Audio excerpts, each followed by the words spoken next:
Hey, hey, hey, everybody. Let's make sure that we are live and all is well.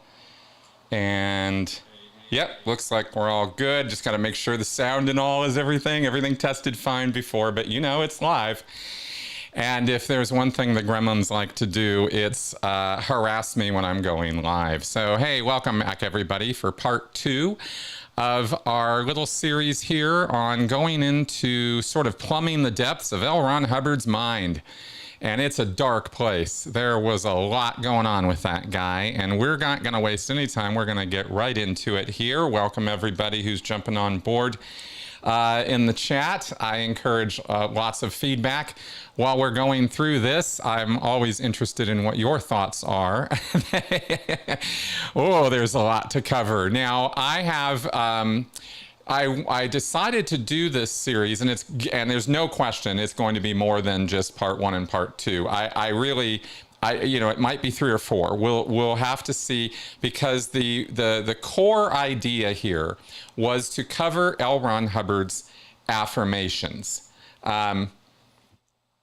And L. Ron Hubbard's affirmations are, as we went over last week in detail, the first thing we did was kind of cover what they are and where they came from and why we know that they are legit and not just some made-up thing. I don't know that we actually have all of them, but we have as much as we've, could get our hands on, thanks to Jerry Armstrong. And so we've been covering them. And today, before we get back into the affirmations, I realized that there's more to this topic than just walking through point by point the Hubbard affirmations. And I feel that I would not be able to say we've looked into the mind of L. Ron Hubbard if we didn't talk about or look at a couple other points. And so today, in addition to, before we get back into the affirmations, we're going to look at something else that was going on with L. Ron Hubbard that I am 100%, I personally feel 99.9% sure this is true. That there was a medical situation with L. Ron Hubbard, or a physiological, neurological situation with him, which we have to talk about, because you can't dive into L. Ron Hubbard's mind or where that man was coming from and why he would found a religion and why he would run this whole operation if you don't understand this part of what was going on with him. And it was a physical condition. Now, I've done podcasts in the past, and so we're not going to go into a deep dive into this, but I want to cover a few things. This is, of course, when referring to a form of epilepsy, the most common form of epilepsy, in fact, called temporal lobe epilepsy. And that is the part of your brain here, right above and behind your ears are the temporal lobes. And these parts of the brain, well, there's a connection between temporal lobe epilepsy and intense religious experiences. And it's not just TLE. A whole lot of people who have temporal lobe epilepsy do not have any kind of religious mania or religious fervor. This is not a blanket statement about everybody out there who has TLE. Epilepsy is a complex condition with a lot of different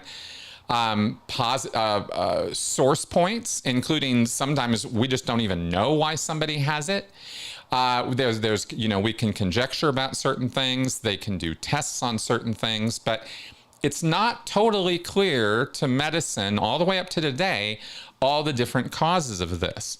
But there is some history and some background to this and some phenomena connected with it that we got to go over.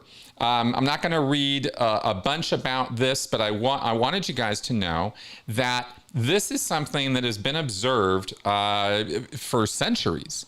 The relationship between epilepsy and religious fervor or supernatural belief. In fact, the Greeks referred to epilepsy as the sacred disease because they believed that seizures were a form of divine intervention or demonic possession. And there have been all kinds of ideas over the millennia about spirits and demons and possession. You know, you can go back to even some Gnostic principles. It's real interesting stuff. I've been diving into all kinds of stuff today and over the last week on this. All right, so let me get back to... Sorry, I was just checking in on you guys live. I'm going to do that every now and again. Okay. So, yeah, historical accounts suggest that the profound and often ecstatic experiences associated with what we now recognize as temporal lobe epilepsy could have been interpreted as religious visions or communications from a higher power. Figures like St. Paul, Joan of Arc, and Fyodor Dostoevsky have been posthumously speculated to have had TLE, given their documented intense spiritual experiences and seizure-like episodes. And to be clear, when you hear epilepsy, you often maybe think about grand mal seizures where somebody's on the ground or they're losing control of their body and they're just sort of neurologically, you know, storming or something. That's not what we're talking about when we're talking about the kind of seizures that bring about this kind of religious mania. Let's go over this. This goes back in medical observations to the late 1800s, 1888. There was noted that there's a great religiosity among many epileptics, but they didn't yet really nail down in the 1800s, you know, neuroscience or how the nerves and the channels in the brain could be damaged or impeded or otherwise messed with in order to cause a person to have some pretty bizarre thinking. And the most significant milestone and the significant understanding of this connection came in the 1970s. And this was a man, an American neurologist, thank you, named Norman Geschwind. Norman Geschwind is an important guy because we're actually not just talking about TLE, we're talking about something called Geschwind syndrome. And this is the guy who figured it out. He provided the first formal detailed description of this personality syndrome. And this was in 1974 that he first started publishing about this. And what he said is, hey, look, there's a particular set of characteristics with personality that seem to go along with this. Hyper-religiosity, as we've talked about, a deep and often obsessive preoccupation with religious and philosophical matters. This is not just somebody who has a hobby. This is an intense and important subject for the person who has Geschwind syndrome. There is also, as we talked about with Dr. Yuval Leor, who was the one who actually originated that the idea to us in the ex-Scientology world that perhaps this was what Hubbard was suffering from. This is all credit to Dr. Leor for that. Hypergraphia is another one of the components that Geschwind talks about, the compulsive need to write, often in extensive detail. And anybody who knows anything about Scientology knows that it is a gigantic subject with thousands and thousands and thousands of pages of writings, tens of books, and over 5,000 recorded lectures of L. Ron Hubbard, you know, going on at a mad rate about lots and lots of different things that he believed or techniques and procedures he developed in Dianetics and Scientology. There is also altered sexual behavior, typically a decrease in sexual interest. Typically, Hubbard had, well, you're going to hear a little bit when we get to the affirmations today about Hubbard's concerns about his sexual behavior. Actually, he wrote about it. There is a term, viscosity. This is a tendency for sticky, overly detailed conversations and a difficulty in shifting topics. I find that fascinating. and a sense, and this is another key one with Hubbard, a sense of personal destiny, a belief in having a special purpose or mission. And if there is one thing we have and will see in L. Ron Hubbard's affirmations, it is that. L. Ron Hubbard was definitely a man on a mission, but there's even more. So this collection of traits became known as Geschwin syndrome. Now he hypothesized, just if you're curious as to, why would that be that way, that you'd have all this hyper-religiosity and these other phenomena.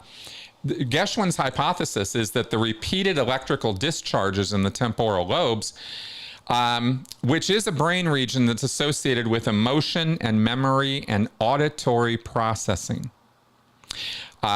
So electrical discharges there could lead to a strengthening of certain neural pathways connecting sensory and emotional centers. And this hyperconnection was thought to imbue everyday experiences and thoughts with profound and heightened significance, leading to the characteristics.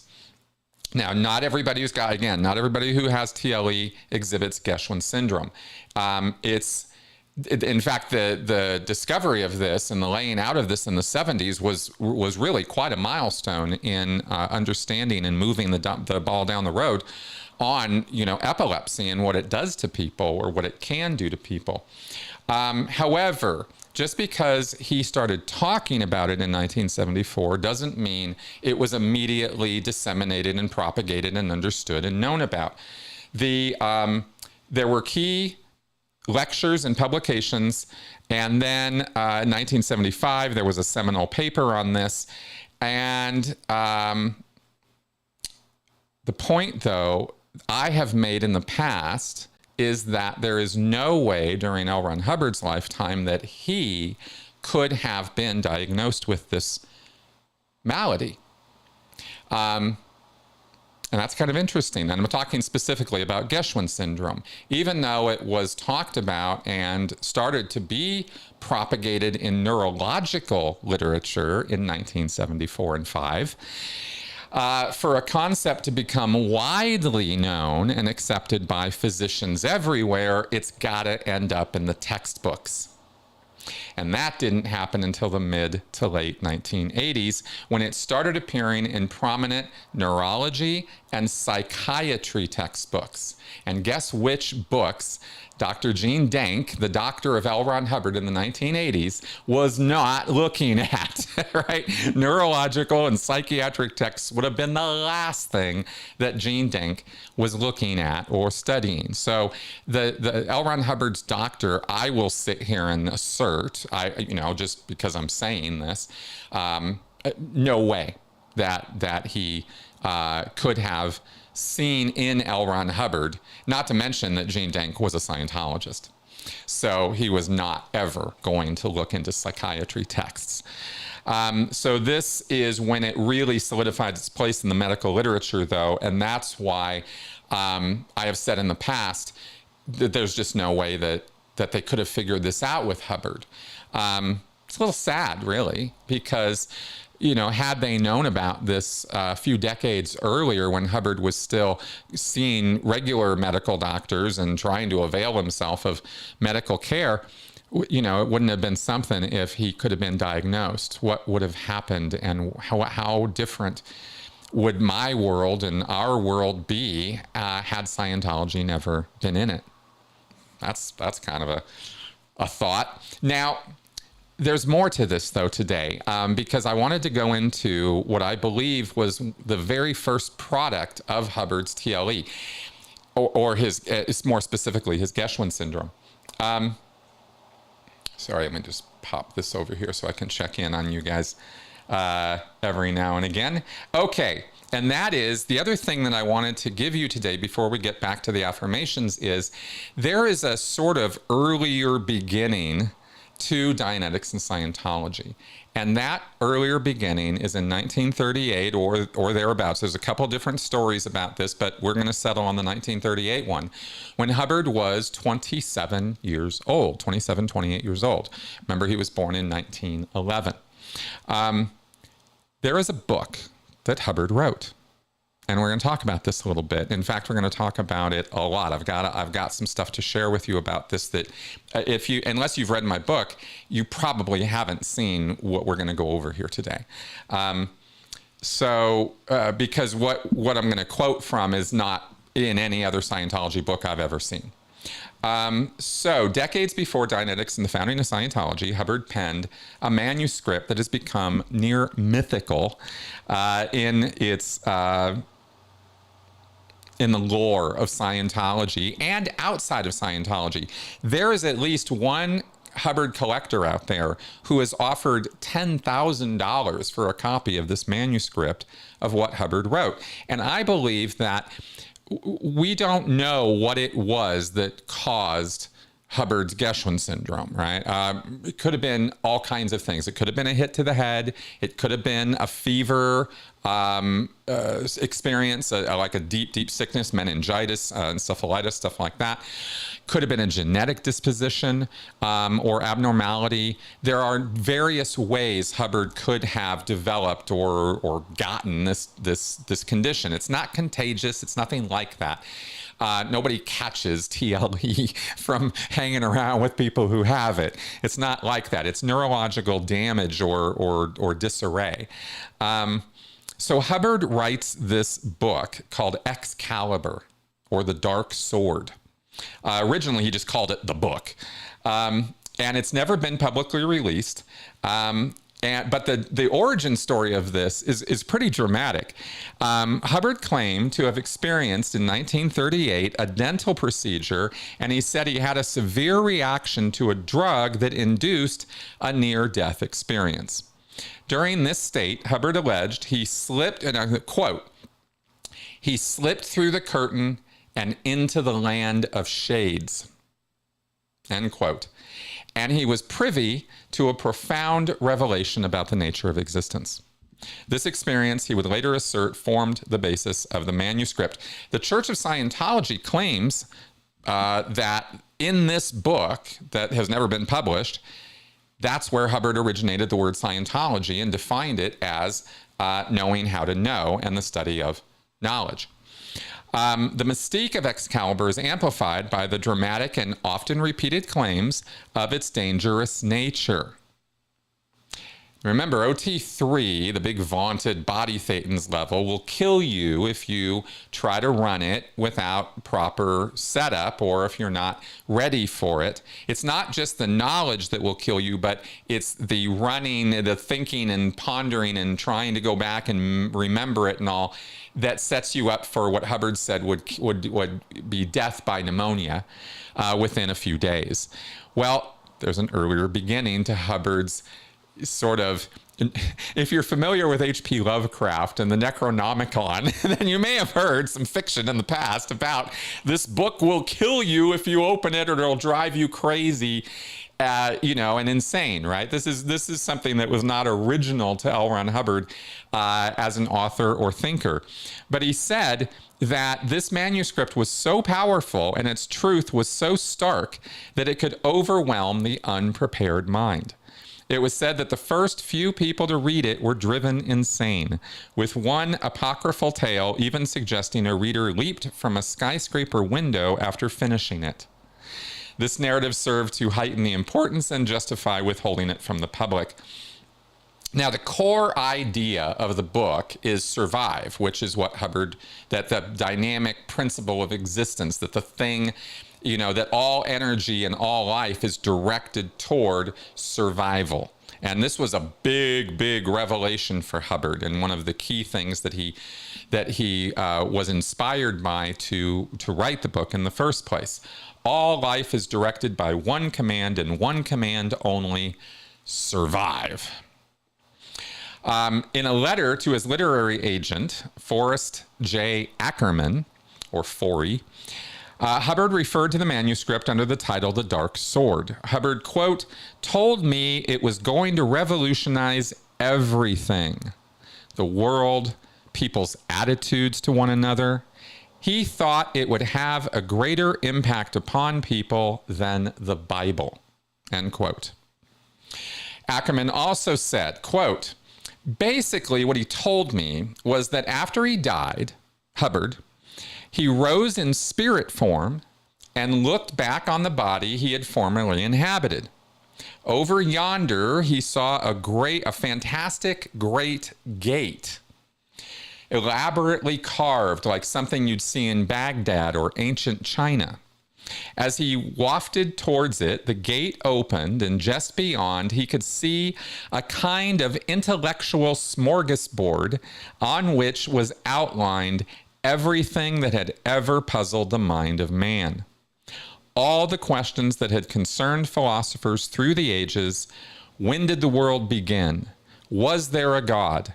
Whither goest we? Were there answered. All this information came flooding into him, and while he was absorbing it, there was a sort of flustering in the air, and he felt something like a long umbilical cord pulling him back. He was saying, no, not yet, but he was pulled back anyway.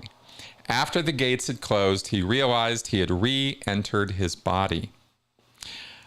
This is still continuing the quote. According to Ron, he jumped off the operating table, ran to his Quonset hut, got 2 reams of paper and a gallon of scalding black coffee, and for the next 48 hours, at a blinking rate, he wrote a work called Excalibur, or the Dark Sword. End quote. Hubbard said that he shopped the manuscript around. The people who read it either went insane or committed suicide. And the last time he showed it to a publisher, he was sitting in an office waiting for a reader to give his opinion. The reader walked into the office, tossed the manuscript on the desk, and threw himself out the window. Okay, this is a story, and there is nothing validating any of that. Nothing. Okay, so I believe, and I believe others who have written about this, from Russell Miller to John A. Tack to others, all are sure that Hubbard's just trying to pimp his book and coming up with these ridiculous Necronomicon-like stories to make it seem like it's so big and such a big deal. All right. Now, Forey goes on to say, quote, Hubbard said that the manuscript was in a bank vault and it was going to stay there. I think he was quite sincere. He seemed like a man who had seen too many people go crazy or commit suicide, who had enough on his conscience already. I never did get to see the manuscript or show it to any publisher. In fact, I never encountered anyone who said they had seen it, end quote. Well, beyond Forey, we have another fellow author of L. Ron Hubbard, somebody who was around during that time, and his name is Arthur J. Burks. And he has a whole description, in fact, the longest and most detailed description of what's in this book and what it's about, because he read it. And he didn't die, and he didn't feel compelled to commit suicide or anything like that. I hope YouTube isn't going to demonetize me for daring to use that word. All right, so now Burks recalled that Excalibur delved into the psychology of group behavior, specifically analyzing the dynamics of a lynch mob. This suggests the work explored, not just individual survival, but also social and psychological manifestations of this. Well, I'm going to read to you what Burke said exactly. And this is, and I need to, because this is part of understanding where Hubbard was coming from and what he thought was real. And I believe that this whole book and manuscript was a product of his Geschwin syndrome. Maybe the first product of it, but I certainly a product of it. So here's what Burks says, and this is all quoted directly from him. I'm going to try to tell something of Excalibur, as much as I remember, without having the manuscript by me. If its author, L. Ron Hubbard, told me the truth, I am the first person to read Excalibur. If it's true that the first half dozen who read it went crazy, then I've been crazy for a long time, and I just haven't gotten caught at it. I like this guy. There is some question as to whether there was such a manuscript, but I assure you there was, and probably still is somewhere. It was a source of considerable disappointment to Ron Hubbard that he didn't get it published. I think the time was about mid-1938, maybe a little earlier, May or June. I had known Ron off and on for 6 or 7 years. We'd gone through part of the Depression together. He came to New York from his home near Seattle, Washington. I had met his first wife, Polly, and both his parents. I'd read a lot of material by Ron, and I didn't especially like it. And he'd read a lot of material by me and didn't particularly like it. I wouldn't say we were very close friends, but I knew him, I guess, as well as anybody. For instance, I knew Ron was a night owl. He'd sleep all day and work all night and didn't pay any attention to your working hours at all. He was apt to call you at 4 o'clock in the morning and hold you in conversation for an hour or more until you felt like you could break his neck.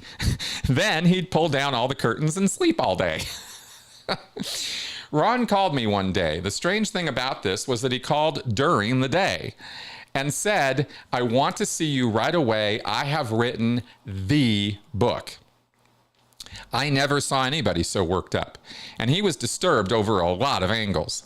Apparently, he started to write the book and had written it without sleeping, eating, or anything else, and had himself literally worked to a frazzle.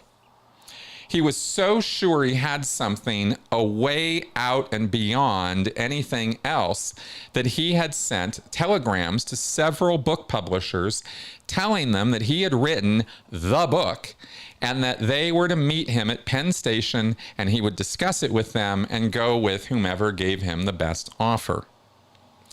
Whether he actually did this or not, I don't know, but it is right in line with something he would do. For example, Ron would send stories to various magazines without a return address. And if you know anything about the publishing business, you could know how this would irritate people. And then call up and ask for a report on what he had sent. He used very heavy paper, which made it very expensive to mail stuff.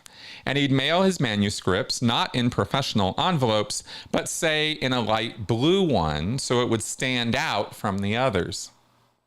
Also, he was a little careless occasionally, and his stuff needed editing, but he didn't want anybody to edit it. He had a lot of odd ideas about writing. For example, he didn't feel he had to write a certain stint, so when he would do a manuscript, he wouldn't number the pages, just pile them up beside his typewriter. Thus, he couldn't see how much he had done, so might kid himself into doing 13 pages when he only intended to do 10. He didn't number the pages until he finished, and then he'd number them in pencil. Okay, so going back to the book, I don't remember how long it was. It probably was under 70,000, which is considered an average book. He told me what he wanted to do with it. It was going to revolutionize everything. The world, people's attitudes toward one another. He thought it was somewhat more important and would have a greater impact upon people than the Bible. After I'd read the manuscript, we got to arguing over different titles. I asked him what he wanted to accomplish. He wanted to make changes. He wanted to reach inside people and really work them over. And he had to have a title that would be attractive. I'm the one who suggested Excalibur, because Excalibur was King Arthur's sword. This had a certain mystical meaning that suited Ron, and so the book became Excalibur. As I remember Excalibur, it started, in the introduction only, with a king who got all his wise men together and told them to prepare and bring to him all the wisdom of the world contained in 500 books. In the course of time, they succeeded, and the king was very pleased and said so. Then he told them to go away and cut down these 500 books into 100 books. It took them a bit longer this time, but they did it and came back and insisted all the wisdom of the world was contained in these 100 books. He said, now do it over again and bring it to me in one book. This was quite a trick, but they did it and came back some years later, and they had indeed reduced all the wisdom of the world into one book. Then he really gave them an assignment. He said, now go away and bring me all the wisdom of the world in one word. What was the one word? I don't know how many times we argued, Ron and I, to discover what this one word was. It may have been the first creative fiat. It might have just been the word be. It might have been the word survive. I don't think we ever settled it. But the book, Excalibur, from there on had to do with survival. Check back in here, make sure we're doing okay. All right. Yeah. I'll try to remember some of it chapter by chapter and explain why it was so squirmy. That's the word he uses, squirmy. You're going to hear it again, too. And that's what actually drew me to this. And I realized I need to read, you guys need to know this. So why was it so squirmy?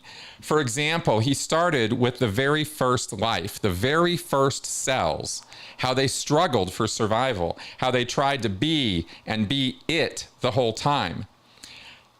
In order to do it, gradually through the ages, they associated with other cells, one with another, and they reached the place where they could divide so that they would become bigger. This is strictly science as far as it's gone.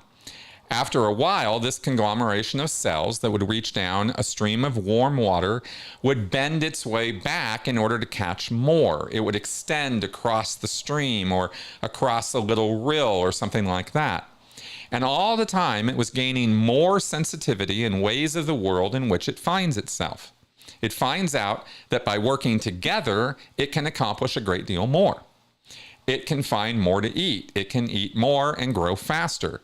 So the idea is to survive and reproduce, and this is what the early cell does.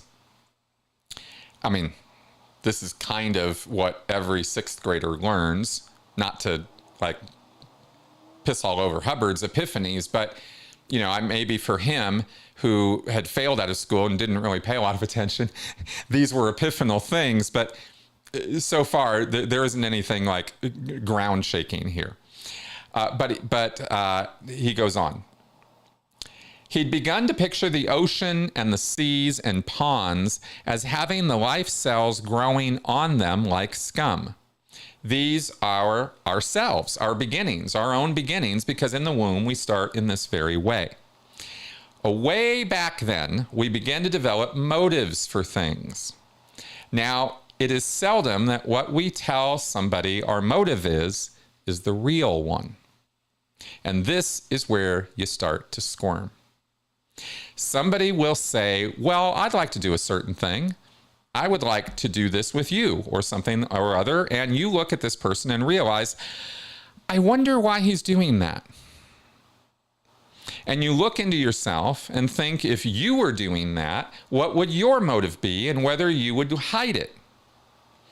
You think that perhaps he's hiding his real motive and trying to get you to do something because he's giving you to understand that his motive is thus, and so because that appeals to your vanity, and of course this makes you look at yourself to see about this business of vanity and why you're likely to do that.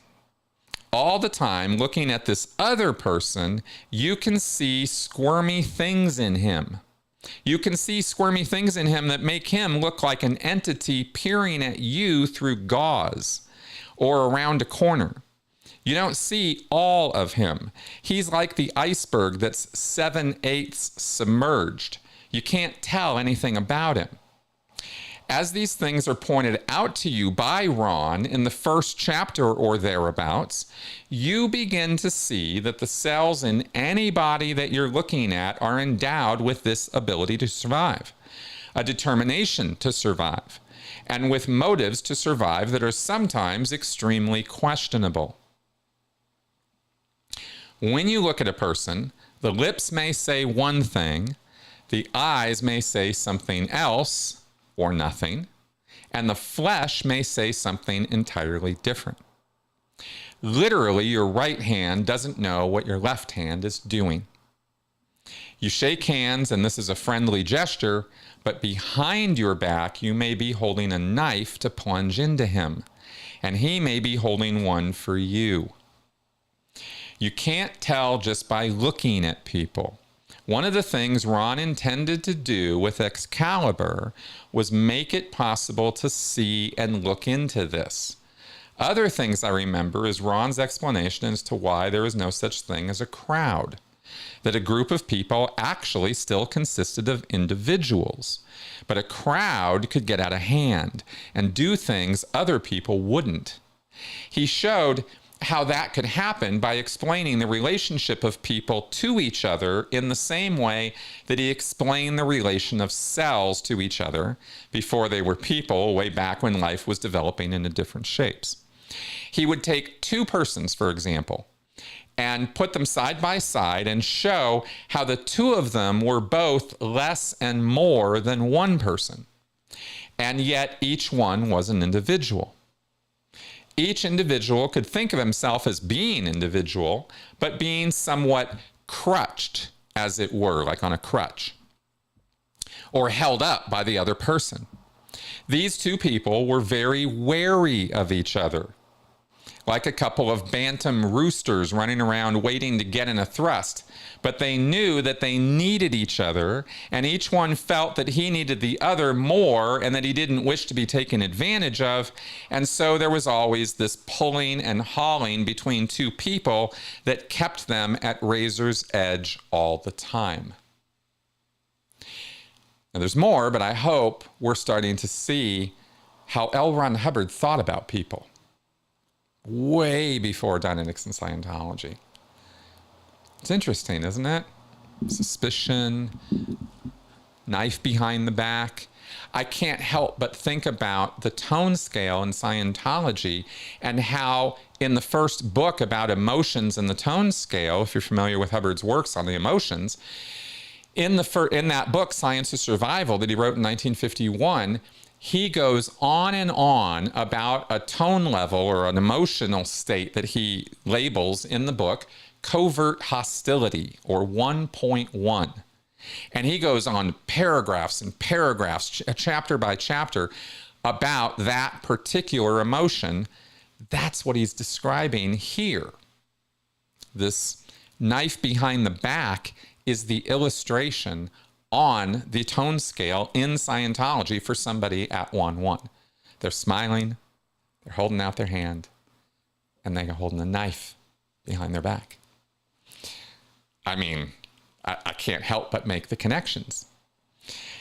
So carrying on here with what Burks had to say about this book, each one of these individuals he's talking about, right? Each one, to some extent, gradually, a little bit at a time, gave away some of his sovereignty to the other. In other words, he let the other fellow lean, provided the other fellow would let him lean, and the two people became somewhat less than they would have been if they had stayed apart. Somewhat less than they would have been. The relationship between the two people became something that would really get you. Then he moved in with these two people, a third person, could be of the same sex, and you still have all the difficulties, all the problems, and all the squirminess, the questioning as to motive and everything, and wondering why, for example, 3 males would get together or 3 women. If you have a person of the other sex come in on 2 who were together, you begin to see where the problems are. Of course, he went into this business of sexual attraction to a considerable extent in a way that just made you wonder whether or not your attitude towards sex was reasonable or wrong. Whether it was a horrible thing or a beautiful thing, spiritual or whatever. I think perhaps it would make you think about it to the point where you'd be almost afraid to perpetrate the act of sex, even with someone you loved tremendously. Remember that, because we're going to get to it in a little bit when we start talking about the affirmations. Probably the part of the book that has stuck with me the most through this period of time was the story of the lynch mob, going to the prison to take out somebody to be lynched. He puts you with the person who's waiting to be lynched. The warden comes and looks at the person and says, well, they're coming for you, but I don't know whether I'm going to be able to stop them. But I'll tell you one thing, it's not going to cost me my life to do it. If they come in and get you, they'll get you. The warden just looked and sort of gloated over the person who couldn't get away. He enjoyed the sadistic feeling of seeing a person who was bound and hogtied and couldn't get away. He goes on with this to the place where you were both the warden and the person in the cell, and you really get to feel pretty terrible for everybody connected with it. Then you take a look at the stiff-legged march of the lynch mob. This is something I'll never forget. I don't remember a single word Ron used, but he started back from there with showing how a lynch mob started. Somebody got up and said something, and somebody pulled others together, and as soon as they were together, the person who had started it might or might not lead, but the chances were that he would vanish into the mob that he had started in order to not be responsible. Each person knew that very dreadful things were going to be done, but scarcely would be responsible. He would be there, but he wouldn't actually do much taking part in it. Each one felt he was going along for the ride, so to speak, but he walks just as stiff-legged as the other fellow. Ron has them marching down the street at night, blazing torches to show the way. And when the mutter or the growl of this crowd comes to you, it's something that just simply makes the shivers move up your back from your heels to the top of your head. It really ate into you. Not one of these persons was real if you looked at him from the outside as an observer, yet when he'd take you into the heart of each one, you'd find each person going along because the others were going to do it, and he had to go and see. If you would go into each person's mind this way, you'd find each had exactly the same idea.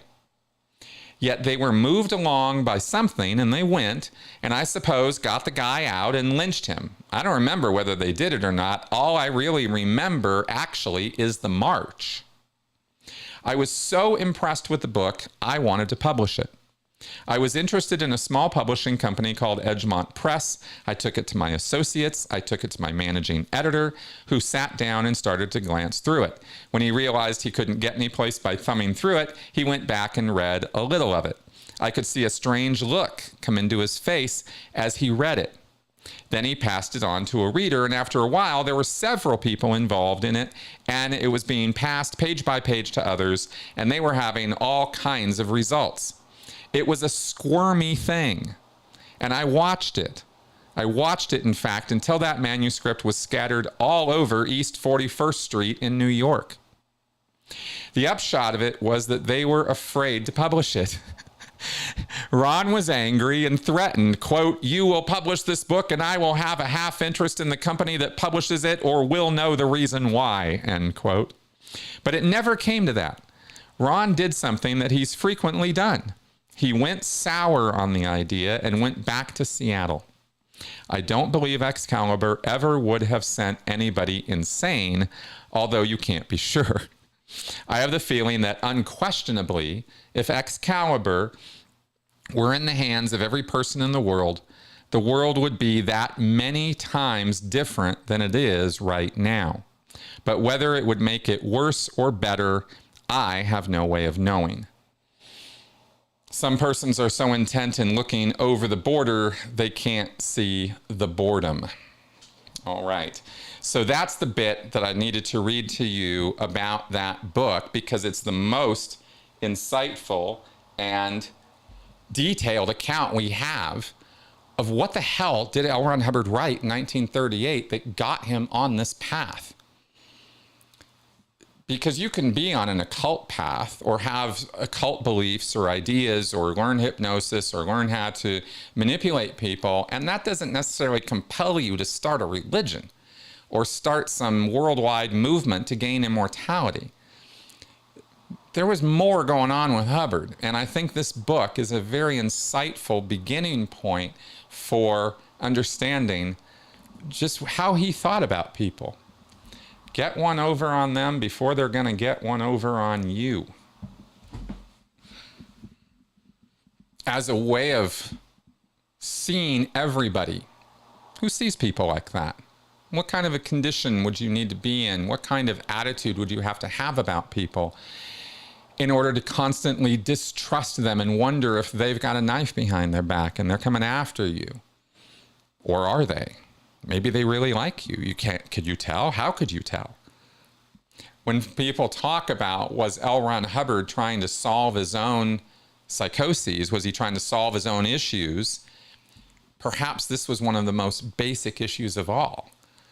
And I was absolutely fascinated by all of that. So that was a necessary part of what we had to cover today. Now, that being covered, and next time we do this in our next stream, we will be covering even more occult stuff. I've got some other stuff to share with you, but I didn't want to spend the whole time today going down those rabbit holes. So we're going to get back to the affirmations now. And in order to do that, let's go ahead and go over to our, I think it's our question screen here.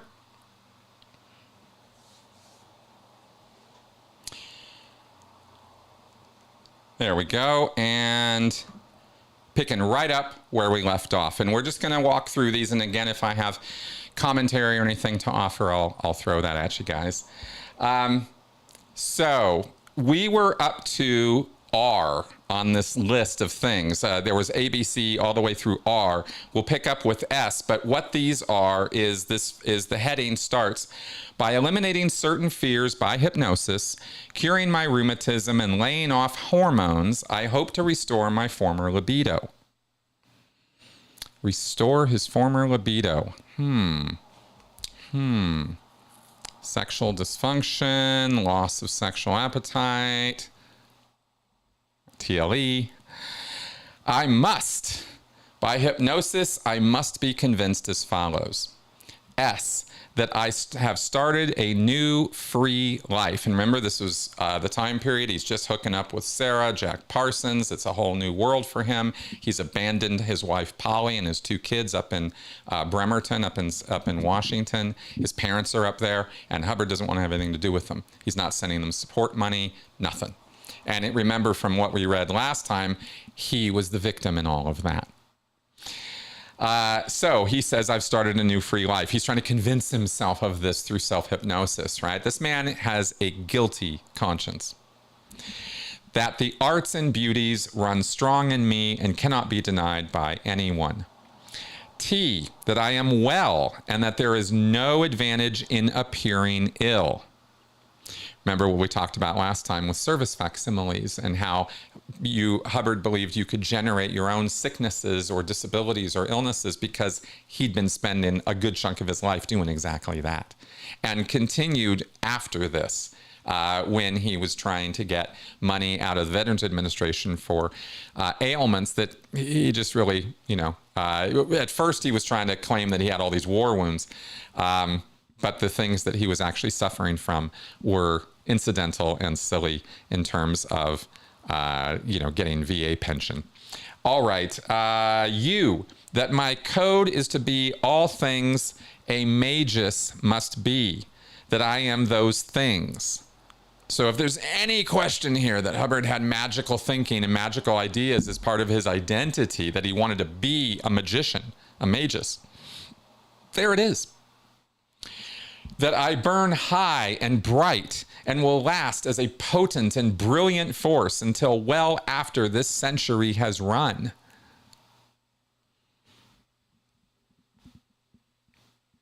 Delusions of grandeur? Anyone? V, that I am not credulous or absorbent of other people's opinions. Well, if there's one thing we absolutely know for sure about L. Ron Hubbard is he was one very vindictive motherfucker, and other people's opinions bothered him greatly. And here he was back in the late 40s, mid 40s, trying desperately to not be as he would say later and describe in Scientology, not be the adverse effect of others. Be cause. Be in the driver's seat. This is a primary foundational principle of Scientology that has many, many parallels with the OTO and Aleister Crowley's theology. I say theology, maybe I should say mystical system of belief. So clearly Hubbard had issues of not being able to stand on his own 2 feet, not being able to simply have an opinion. And credulous. I find that an interesting word to use here. I wonder how much nonsense and fluff and pseudo science Hubbard fell for. W. That this hypnosis will not fade, but will increase in power as time advances. Well, it clearly didn't. None of these things stuck with Hubbard, really, if you look at his character and actions in the years following. But this is also where it's pretty clear that these are self-hypnosis commands, right? There's just no question about it. That's what he's trying to do here. Moving right along.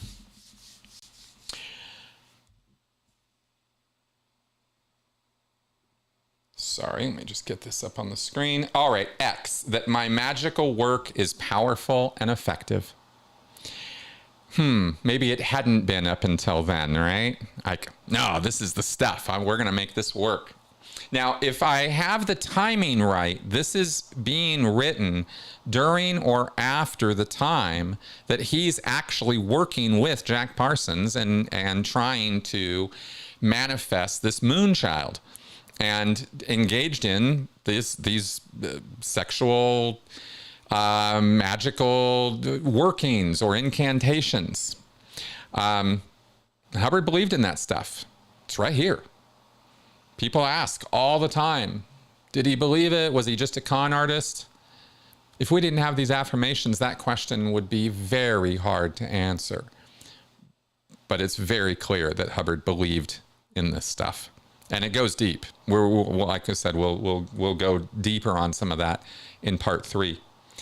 Why? That nothing can tarnish my love of life, my hours, my love of Sarah.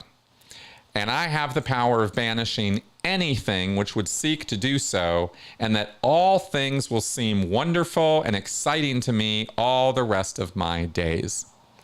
You know, we have various anecdotes over the years of Hubbard falling into days-long depressive episodes, and I doubt that it started after he published Dianetics.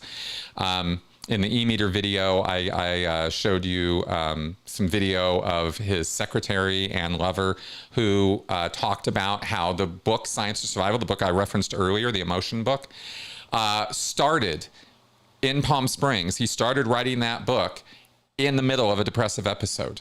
And it was in the beginning of putting that tone scale, that emotional scale together, that he came out of that particular depressive funk. So there you go. Why one? This is interesting, and in fact, it's very interesting to me that the numbers 7, 25, and 16 are not unlucky or evil for me. That no number is any different in its influence upon me than any other number. That the 7th, 16th, and 25th are not unlucky or unfortunate days of the month for me. I have no bad connotations with these numbers. Numerology is a very, very important aspect of the occult and occult belief. And I'm not any expert on numerology, but I'm fascinated by the fact that it pokes its head up here in Hubbard's affirmations. And that he was actually afraid of these things. That he believed in unlucky numbers and unlucky days of the month. But the 7th and the 16th and the 25th, how hyper-specific and how interesting. One wonders if we went back, I wish I had them to do so, if we went back through the personal journals and diaries of L. Ron Hubbard as a boy or as a teen, whether some horrible things had happened to him on those particular dates.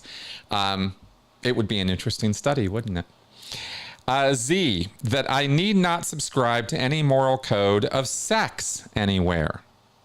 That I am constant to Sarah. Yeah, that didn't last long. I have no terrors of sex or sexual conduct. Again, let's hearken back to Geschwin syndrome. Only pleasure and beauty are contained in it, that I may please myself with the act or be pleased with sexual things, that the sexual matters taught me by Flavia do not apply. My chastity lies in loving Sarah. Now, we will explore this more in part 3 because there's in fact at the beginning, because this term Flavia refers to his guardian angel, his empress, his red-haired jade protector, and we're going to go into some detail about Flavia, who has a longer name, in fact, and features again later on in these affirmations. But I don't know that if we're going to get to that today or not in the time we'll do this. All right. So then I'm sorry, just going to wet my whistle here.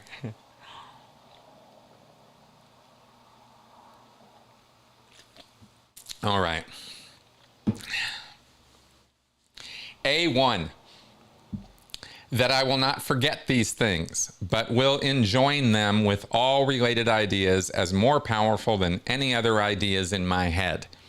He was definitely clear that he needed these things to become true, and he was desperately trying to manifest them. B1, that all ideas to destroy myself are false, for I love life and I am free and exuberant spirit in it. I am a free and exuberant spirit in it. Wow. Little admittal there of perhaps some self-harm ideation. Just got to watch them YouTube algorithms. Can't say certain words, but wow. Hubbard might have had moments in those depressive episodes of some self-harm. C1, that I cannot associate any of my lacking libido with Sarah. The blame lies elsewhere. Sarah has enormous powers to thrill me. Hormones and fears now gone were at fault. Well, apparently not. And this is another reason why I wonder about another proof point of the Geschwin syndrome, because let me make sure I'm pronouncing that right, by the way. Still getting my head around it. Geschwin syndrome. I knew that. Geschwin syndrome. All right. Yeah, Hubbard was never going to figure out what was up with his libido if it was Geschwin syndrome that was actually causing it, because it was a neurological disorder. It wasn't something with hormones, and hormones aren't going to solve a neurological condition, at least not this one.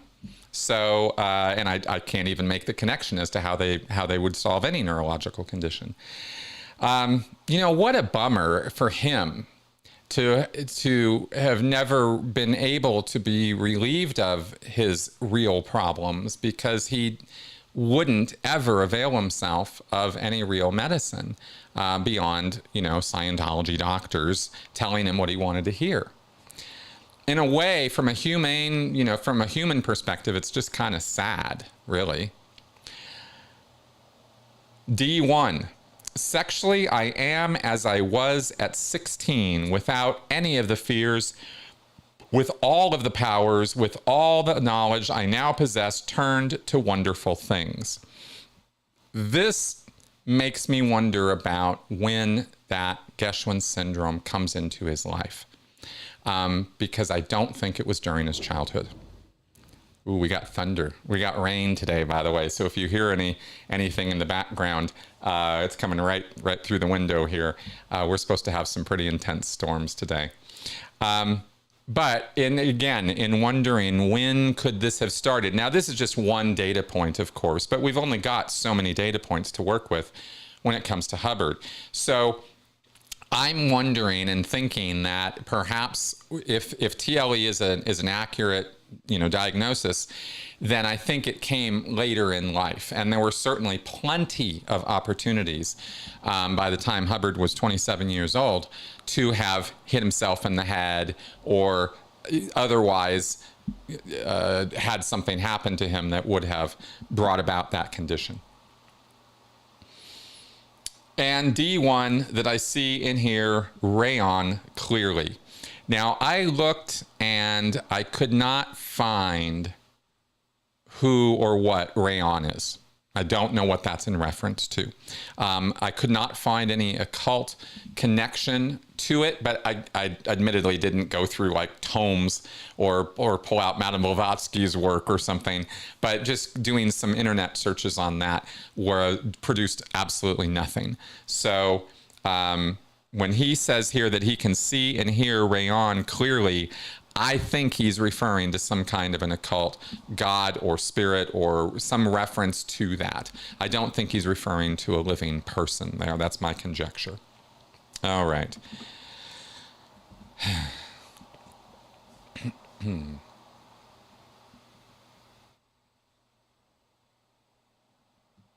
Just waiting for my screen to catch up. All right, E1. That anything which impedes my zest for living is small and puny and will dwindle before the power of these statements, that nothing in me which is evil can have heard these statements and commands without disappearing. Now, that is a very interesting statement when you combine it with other occult beliefs, including the idea of body thetans, which are really just another term for spiritual possession. And that's a concept, spirits and demons possessing people, that goes all the way back, all the way back. And the idea, from some things that I read about Gnosticism, which Hubbard was definitely connected with, in the OT8 bulletin, years later, he admits to, having that the whole thing was a big Gnostic kind of operation in many ways. And a key belief there is in the idea that the inner passions and things that are riling you up inside that are causing you to act evilly could be personified as demonic or spiritual possession of a kind. It's not literally that, as I understand it from what I read, but people have interpreted it that way. But it can also be interpreted, apparently originally it meant that it wasn't really spirits, but it was kind of the stuff inside you that you're at war with, that your passions, right? And here, Hubbard, there's a lot of echoes of that or shades of that here when he says that nothing in me which is evil can have heard these statements and commands without disappearing. I believe that is a direct reference to Hubbard trying to hypnotize himself into a place where these spirits or these passions or these ideas in him will die away. And who knows, I'm telling you from what I've read about Gnosticism that's sort of how they think about it, but Hubbard may well have thought of these things as actual spiritual entities or demons inside of him, something separate from him. Dissociation it can be powerful, and Hubbard's concepts of exteriorization and mind-body duality and that kind of thing, body-spirit duality, have echoes of that. Certainly create dissociative states, by the way, right? If you're trying to exteriorize from your body and see yourself from the corner of the room, that is an extreme state of dissociation. It could even be echoes of dissociative identity disorder, as we now understand that. It's not an insanity. It's not an irrationality. It's a state. You can look it up. It's pretty wild, these personality disorders. Okay, F1, that I am not too bad to look upon. That my posture is straight and excellent. That Sarah likes my looks. Over and over again, the man's insecurities are just bleeding into these pages. And again, it's really quite sad to have this kind of personal look at him. And I suppose I'd have a lot more sympathy if this guy had not hurt so many people purposefully over the years. G1, that my endurance in any climate is wonderful and any fact otherwise is completely false. Now that's interesting because Hubbard had stories, if you remember, about wrestling Kodiak bears up in Alaska and being this well-traveled man who endured all kinds of hardships and, you know, slept with bandits in Nepal. And, you know, he liked to tell these tall tales about his worldly travels and adventures. And here he is saying, yeah, anybody saying otherwise is full of shit, right? He can't even accept the truth that he sometimes maybe gets a little cold in the snow, right? Or maybe has a hard time out there. Clearly he did, if that's what this is in reference to, and I'm only guessing, but it's kind of interesting. All right. H1, that I am not susceptible to colds. You know, you can't help but connect the dot there straight to Dianetics. What is a clear? A clear is somebody who is not susceptible to colds. It's practically quoted there, right? Susceptible to colds, right out of Dianetics that he writes just a few years later. So again, is Hubbard trying to solve his own, you know, ailments? Quite literally, with Dianetics, he was. I1, that I believe in myself and am poised and dignified whenever I wish to be, which would tend to indicate that he would go off the handle and couldn't control it, or make a fool out of himself and couldn't control it. I'm reminded of a scene in the movie The Master. Such a good movie. And Philip Seymour Hoffman embodies L. Ron Hubbard in so many ways in that movie. He does such a good job. Now, he's also not just trying to channel L. Ron Hubbard, he's also creating his own character of Lancaster Dodd in that movie. But man, the Hubbard parallels are just one for one for one. And there's a particular scene in The Master where he just goes off on a critic who is questioning him at a party where Hubbard is trying to wazzle and dazzle the crowd with his stories of space opera, earlier civilizations and things. And this guy starts poking and prodding him about his claims, and he absolutely loses his shit. And it's a really well put together scene. And when he loses it, one could say he was no longer poised and dignified. So, you know, I can't help but wonder how many other social situations were there that Hubbard may have been in where he just lost it. J1, that I am not worn out in any way and never will be. That life is ever new, that I am strong. Here he is clearly fighting his depression. I don't know that he even knew what depression was, but I know that he knew he didn't like feeling bad, and feeling bad for days on end is a pretty sucky place to be for anybody, Hubbard included. Well, anyway, there's a number of these things that just kind of point directly to that. K1, that Sarah is always beautiful to me. L1, that these words and commands are like fire and will sear themselves into every corner of my being, making me happy and well and confident forever. Man, this guy was really pushing that boulder up the hill, wasn't he? Yeah, note, much of the above may seem cryptic, but if paraphrased as rendered, will be enormously effective. So those are Hubbard's words to himself. And we go now to this next section, Course 2. The affirmations are divided up into 3 sections. There's an intro and these courses. So Course 2 is not numbered or labeled. It's just paragraphs of this is how it is. And let's go through these. You are asleep. You are not accountable for anything you say now. No one will think any less of you. People want to help you. So this would be the beginning of what he might record and play back while he's sleeping or going to sleep.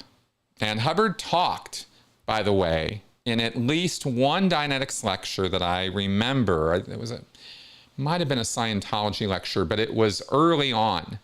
And I'll never forgot it, because it disturbed me to hear Hubbard talk about, offhand, it was a casual remark in the middle of a lecture, about how you could talk to someone while they were sleeping or in that sort of half zone between sleep and wakefulness, and you could give them hypnotic commands. You could tell them things, suggestions, that they would wake up believing and thinking were their own thoughts. They'd have no memory of you implanting that in them. Now, Hubbard, the context Hubbard referenced this in was something about a wife doing this to her husband in typical Hubbard misogyny. But he said it like, here's this wife who knows this thing, and she's whispering to her husband in that gray area between sleep and wakefulness that he is this and this and this. And you could plant negative suggestions, not only, you know, positive. You could get somebody over time to start acting in ways of self-harm, in ways of self-destruction. And that this wife, this evil wife, knew about this. This is all out of my memory, of course. I don't remember which lecture this was, but Hubbard, you know, I believe that he believed this was true, and I think that there actually is some truth in this. I think that this is part of hypnotic technique. In this one lesson, you are going to learn several things. The first is the use of your beautiful new SoundScriber. The instrument is your aid and companion. It makes it possible for you to write 10 times the stories you did before.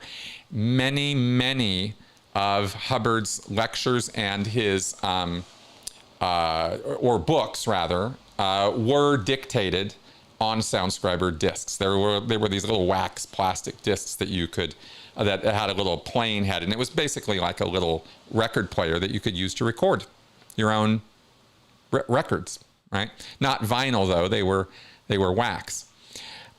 You have no urge to talk about your Navy life. You do not like to talk of it. You never illustrate your point with bogus stories. It is not necessary for you to lie to be amusing and witty. Now, this definitely did not take.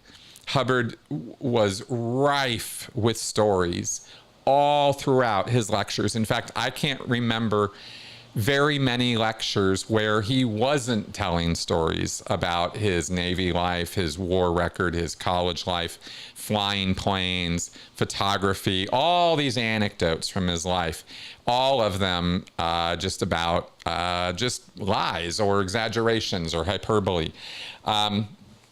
Did he know he was a liar? You tell me. Seems to me he did. Seems pretty clear.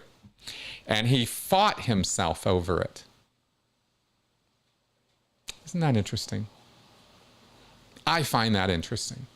There's an idea that maybe, you know, that floats around amongst people, that pathological liars enjoy it. That they get off on it. And certainly in certain times of the day or at certain periods in a person's life, that could be very well true. But maybe it's not always true. And maybe Hubbard really struggled with that.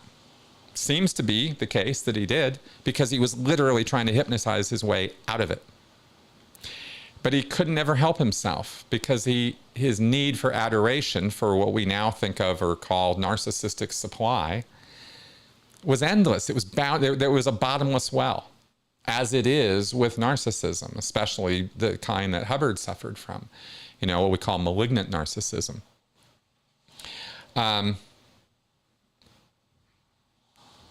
You like to have your intimate friends approve of and love you for what you are. If only they could. This desire to be loved does not amount to a psychosis. It is simply there, and you enjoy their love. A psychosis? If you think about this in relation or reflection of what we just went over about the Excalibur manuscript, and how Hubbard thought about people and looked at them immediately when he was meeting them, you can see how this would be a conflict for him, and a kind of double bind even, to be loved, because he can never trust it. He can never be sure. Is there a knife behind your back? Are you know? He's trying so hard to fight that.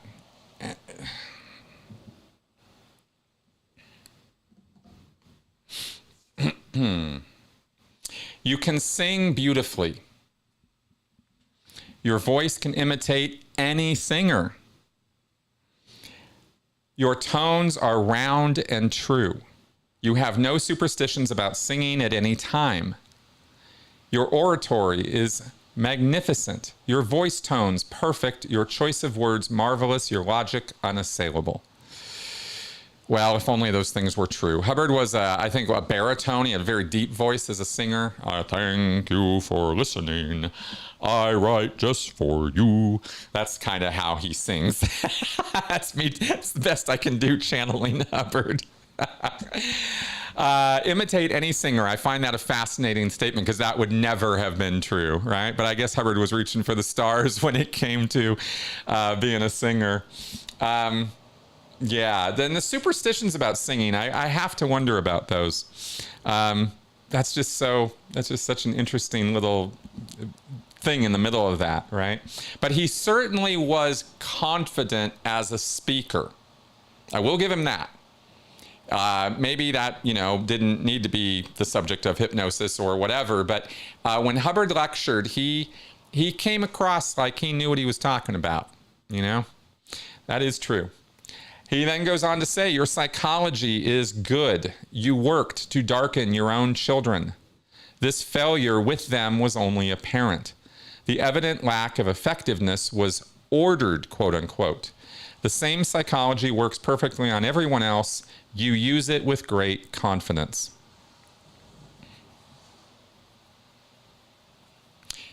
There has got to be a backstory of this paragraph of abuse. Not Hubbard being abused, Hubbard abusing his children, his family.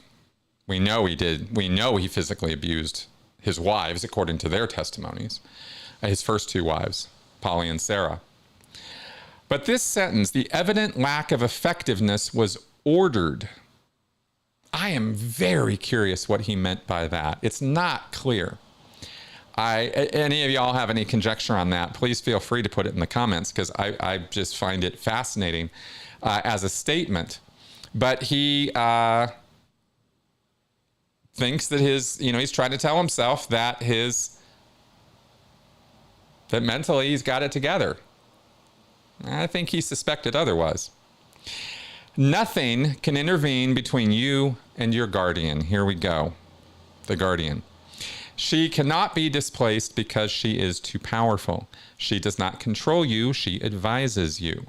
You may or may not take the advice. You are an adept and have a wonderful and brilliant mind of your own. Now, later on, when Sarah was trying to get away from L. Ron Hubbard, 1950-51, Hubbard was diagnosed with schizophrenia. And beliefs like this could lead straight to something like that. The idea that there's this other entity in your head that is ordering you about, and here he is trying to hypnotize himself into convincing himself that it's this other entity controls him. He's like, no, she advises me, right? I don't have to take the advice. I'm an adept. I'm wonderful. I'm good. But he definitely didn't think of himself that way. And this particular aspect of Hubbard's thinking, well, like I said, we'll go into it in a lot more detail next time, but this is something that persisted for many, many years. Hubbard claimed, long before he was involved with Dianetics and Scientology, that this thing was real. He told Jack Parsons about it. There were other people he told about it. And there's some other writings about it, right? Which, like I said, we'll go over. But this was a very, very real thing to him. This wasn't just some kind of, sort of idea he had. This was front and center stuff for him. He goes on, everything great and beautiful that ever happened to you or that you know is available to your conscious will to remember. You can only forget by conscious will or at command of your own voice. As we've gone over a couple times already, this is a prominent theme running through these affirmations, that he is constantly forgetting stuff or has no memory for stuff, to the point that he is somewhat obsessive about having full command of all of his memories and believing that somehow that's possible, and that he wants that power and ability. This also has ties to Crowley and the occult, this concept of knowing everything that's happened to you. Interesting stuff. All right. You recognize the evil or bad import of things that are evil and bad for you, but their evilness cannot affect you or penetrate through your glowing and strong aura. You are light and you are good. You have the wisdom of all and never doubt your wisdom. What kind of dark thoughts must have been going through this dude's head to try to put this here, to convince himself that all that evil and bad stuff is something outside of him, and that he is this glowing creature of light and goodness that literally sort of pushes away the evil. What an interesting concept he had of himself that way. This is all pre-Thetan, you know, but here it is. And you have all the wisdom of all and never doubt your wisdom. Remember what he thought he experienced when he was under that dental operation and thought he died. The smorgasbord of all wisdom collected, and he'd been exposed to it. No delusions of grandeur there. You have magnificent power, but you are humble and calm and patient in that power. For you control all forces under you as you wish. The strength of your guardian aids you always and can never depart or be repelled. Your faith in her and in God, and this was interesting considering the earlier statements about gods, your faith in her and in God is unswervable, blind, powerful, and you never, never doubt their good intent toward you. They work with you. You help them exert their plans. They have faith unbounded in you.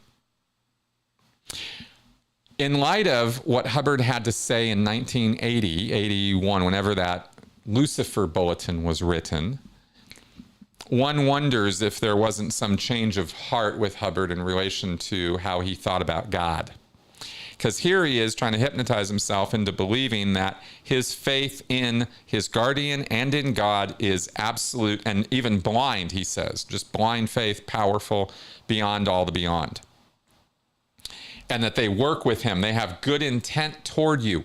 So this man must have had ideas that these entities or ideas he had about whatever his concept of God was, that it was hostile to him, perhaps. Right? Later on in lectures in Scientology, Hubbard talked about how priests, so there's a lecture called Scientology and Effective Knowledge, where Hubbard refers to Catholic priests meeting on the road and how they're sending their prayers up to a myth.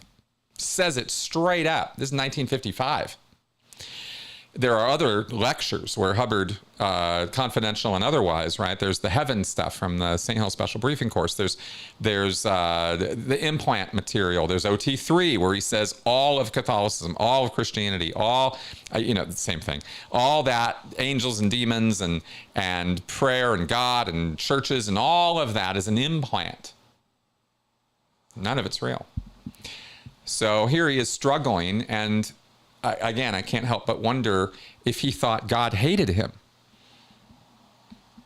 I mean, for his behavior, God isn't supposed to really hate anybody, but remember Hubbard's attitude about people would obviously extend to God.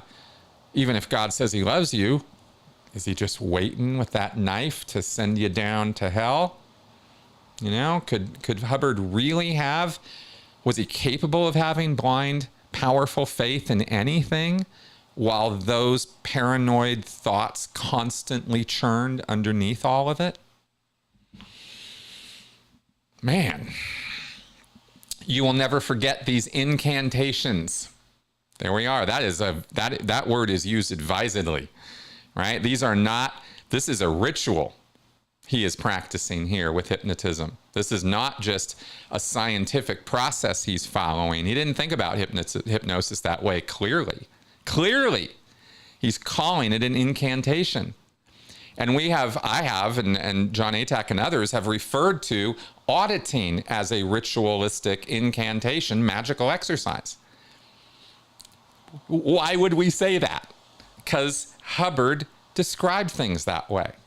That's how he thought about this stuff. They are holy and are now become an integral part of your nature. You enter the greatest phase yet of work and devotion and power and have perfect control without further fear. I'm reminded here that Hubbard was in the middle here of a writer's block like he had never experienced before for a period of time, right? Post-war, the man was having a very hard time doing his energetic stay up all night, write stories thing. It just wasn't coming to him, and he was blocked and he was stopped and he was in a real bad way. And this was one of the reasons he was having major financial issues and problems, is he couldn't hold down a regular job. And didn't seem to have any desire to, and his writing was not bringing in money because he wasn't doing a whole lot of it. If I have my facts straight on that, and if I'm wrong about that, by the way, anybody out there, feel free to correct me on that. But from what I remember from that time period, Hubbard was totally blocked. He was just not able to make it happen.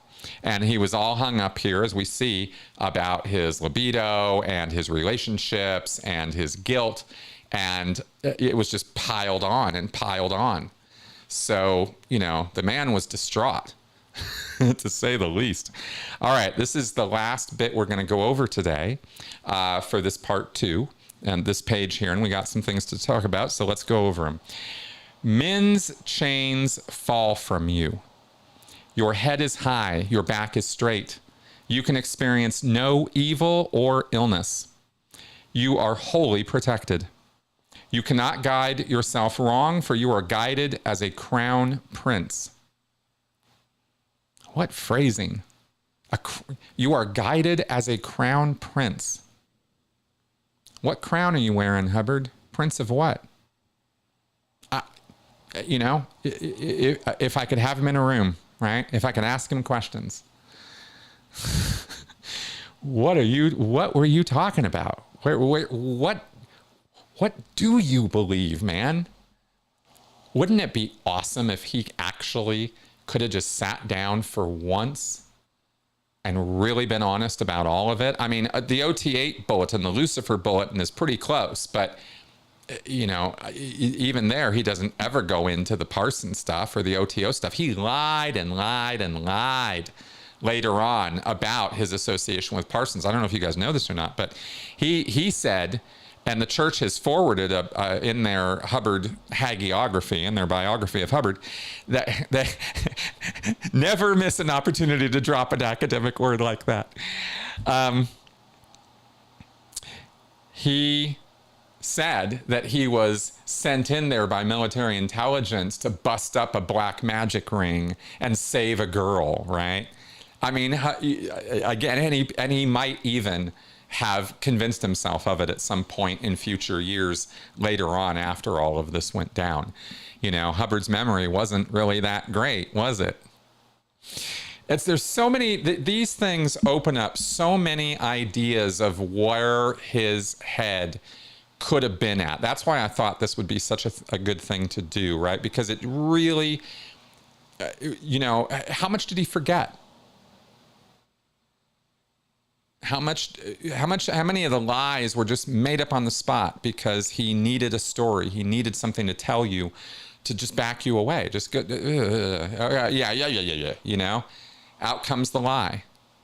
This is what pathological liars do. They can just make it up in the moment.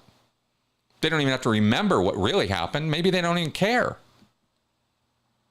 They're just telling you what they think in the moment. Hubbard has 3 different versions of what he was doing. John Atack has documented all of that, right? As to what he was doing after the war. Maybe at different points in time, he really did believe that's what he was doing after the war. It's just a thought. It's not a certainty. We'll never be sure, but it but understanding this kind of gives you a little bit more like, oh my God, there's so many different possibilities for what was going on in that guy's head. Material things are yours for the asking. Men are your slaves. There it is. Elemental spirits are your slaves. Now that is straight out of Crowley. That is straight out of OTO, Ordo Templi Orientis, which, by the way, that's what that symbol is. This is the symbol for the Ordo Templi Orientis, and this is the Rosicrucian cross, which you can pretty clearly see the 8-pointed Scientology cross that Hubbard was inspired to create for his own church. Elemental spirits are Crowley, Blavatsky, just go down that line, and that has to do with demonic possession or spiritual possession of your body. You are power among powers, light in the darkness, beauty in all. He later refers to himself in that OT8 bulletin as Lucifer, the light bringer, the forces of light. Hubbard has a sort of an upside down, backwards view of, well, a Gnostic view actually, which is a bit more nuanced, of the God, Lucifer relationship. And this thing called the demiurge, which is sort of this in-between God and, and our creation was not necessarily all in sweetness and light, right? Anyway, that's a whole different discussion. Sorry, I shouldn't be dropping references to stuff like that. Okay, you are not sleepy or tired ever. You do not sleep unless you will it consciously. Sleep to you is a deep trance. Nothing can touch you in that trance because it would not dare. And here I think he's talking about spirits and outside forces, elemental spirits. I think Hubbard was afraid of things. We've heard about David Miscavige being afraid to be around children. I think Mark Headley has this funny anecdote about Miscavige being a little bit afraid of kids or something, or somehow afraid that body thetans are going to jump on him. And Miscavige, as far as we know, has nothing to do with Crowley's systems of belief or elemental spirits or anything. I don't think Miscavige believes those things, but Miscavige does believe in body thetans, which are basically the same thing. And anyway, it's just kind of interesting that he says nothing can touch you in that trance because it would not dare. Your guardian alone can talk to you as you sleep, but she may not hypnotize you. Only you can hypnotize yourself. And finally, you never wonder about how you write. You never distrust your ideas or ability. You merely write and write wonderfully well. You like to copy your own material and work with it until it is perfect, but it is usually perfect the first time. Hubbard was infamous, as we read earlier, in just sending off a first draft, right? Unedited, unmarked up. He just didn't even care. It's just, nope, this is it. It's perfect. Boom, out we go, right? So, all right. All right, guys. So those are the, some of these comments have been great today, just from a little bit of what I saw. But I hope that today we were able to move the ball down the road here in understanding where Hubbard was coming from, like really getting into it, right? Not just the surface level. Oh, he was just a con man. It was all just such a scam. Well, it is a scam. Scientology is absolutely a scam, especially now under Miscavige, right? None of this stuff is, it's built into the DNA of Scientology, all of this crap. But Miscavige isn't running an occult operation. Miscavige doesn't even know the operation he is running because he doesn't understand what auditing really is or what it's doing. Modern Scientology is a pale shadow of what L. Ron Hubbard intended for it to be. As long as people are continuing to engage in the ritualistic practices of auditing especially, and the indoctrination of Scientology training by listening to Hubbard and reading all his books, Hubbard's immortality is assured. And that was a very, very, very, very foundational idea, with Hubbard going all the way back to a letter he wrote his wife back in like 39, right? The letter, the Polly letter. So Hubbard had a whole thing going on. And I very much doubt, to be honest with you, from everything I've ever heard from anybody who ever had anything to do with David Miscavige, I don't think Miscavige understands any of this, or has ever dived into it or tried to understand it. And he doesn't understand how auditing is a hypnotic process that induces trance states and causes what's called the Gansfield effect, TRs. Also, this is a way of inducing trance, inducing auditory and visual hallucination. And this is where people will buy into and accept the idea that not only they've lived before, but really create whole memories of those past times. And there's a point, the final point I wanted to make today about that, because it's something that I was asked about recently, and it really got my wheels turning. And this is building on what we've been talking about, but it's kind of its own thing that I thought you might find kind of interesting in terms of the auditing rituals of Scientology.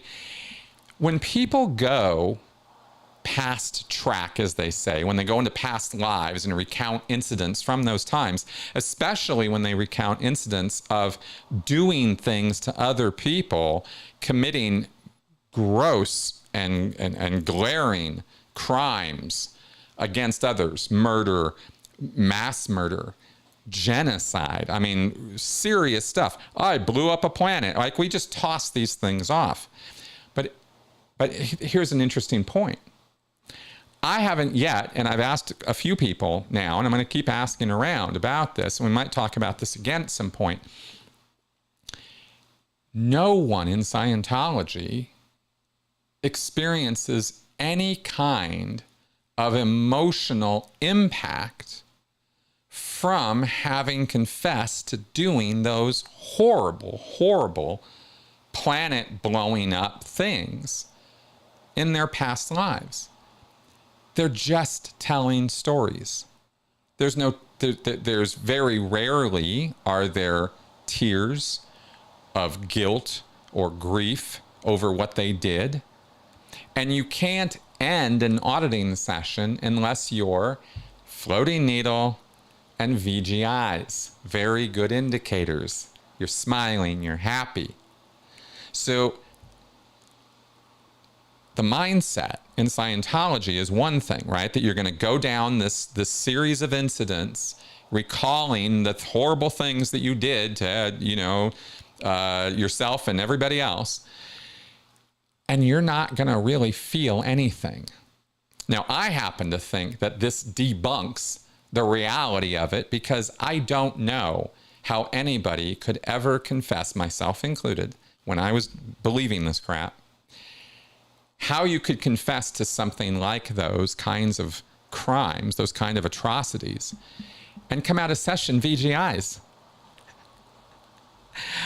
It was wonderful. I got the evil purpose at the bottom of it, and I have had the evil purpose for millennia to kill them all in the most bloody way possible.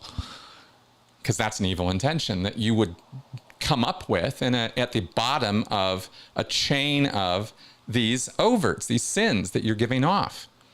But there's no emotional connection to it. And yet, supposedly, you are the one confessing to what you did to all those other beings, all those other souls. Implanting them, killing them, raping them, doing all these horrible things. You don't feel anything. And by the time you're done, you feel happy. That's weird. It's something nobody's ever really brought up before. In all the years I've been doing this, and all the books I've read, and all the stuff I've talked about, and I've heard other people talk about, nobody's ever noticed that before that I've seen. And I thought that it was important to bring that up, because I think it debunks the reality of those earlier times. I think it just shows people are just making up stories. But it also is a way of twisting, corrupting even the whole concept of responsibility in a whole other way. It's a whole nother level of how Scientology messes with and corrupts the idea of responsibility. Right? So interesting stuff, huh? Kind of, yeah, catharsis is weird. Yeah, no, I don't think Miscavige does care to know about any of this. If he did, he would have long ago figured all of this out. You know, it's in his best interest to remain as ignorant as possible about this, and yet really it isn't. That's the funny thing, is that it's really in his best interest to understand from his perspective as the leader of this whole thing, to at least understand what Hubbard really was doing and why, and what problems Hubbard was trying to solve. One, so Miscavige can decide to either repeat those things or not repeat those mistakes, right? Like, he could look at it in a couple different ways, but I don't think he's ever looked at it one way or another. So there you go. All right, guys. So let's go ahead and wrap up. I don't want to waste too much more of your time. I hope you found today's show interesting, informative, and educational. That is always the goal. I hope you will support my channel and support my work, because I get to spend my days researching this stuff, putting this stuff together for you. And this gets to be my job as long as you guys support me doing it. All right. So with that, I will see you guys. We'll probably, today's Tuesday, we may be able to hit part 3 this week. Let me take a look here. Yeah, we could. Maybe we'll come back on Juneteenth, on Thursday. Stay tuned. We'll look at that. I think that might be the day we come back and give this a round 3. And I'm not sure if it's going to be 3 or 4 yet. I haven't. I should have, but I didn't look through the where we were at in these affirmations. By the way, I should say all of this stuff, the affirmations, are all in this in my book as an appendix here. Looking them up right now. Oh yeah, we still got a lot. Well, I'm going to try to time it to get the rest of this done in 2 more episodes. Okay, so let's go for 4. So we'll do number 3 on Thursday, unless some crashing thing happens. Jet engine Donnie Darko's into my bedroom or something. If that doesn't happen, I'll see you guys on Thursday. All right. Bye bye, guys.